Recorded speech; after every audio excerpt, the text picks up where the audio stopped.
আসসালামু আলাইকুম বন্ধুরা, সবাই কেমন আছেন? আপনাদের মাঝে চলে আসলাম যশোর জেলা। আসলে এই জিনিসটা আমি বুঝলাম না। এটা হচ্ছে সরকারি পানির লাইন বা পানি সেচ। এখান থেকে পানি উঠতেছে,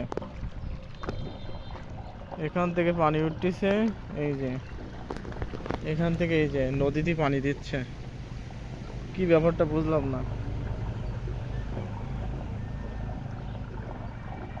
এটা কি ভুলক্রমে হচ্ছে না কি হচ্ছে আমি তো কিছুই বুঝলাম না। এখান থেকে ডিপ থেকে পানি আসতেছে, এখান থেকে এই যে নদীতে পড়তেছে। নদীতে কিন্তু প্রচুর পানি, ওই যে কানায় কানায়।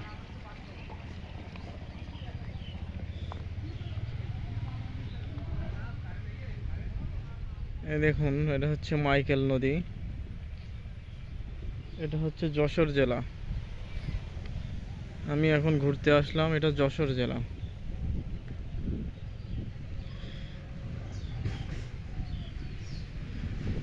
দেখুন কত সুন্দর নৌকা, সত্যি খুব সুন্দর লাগছে।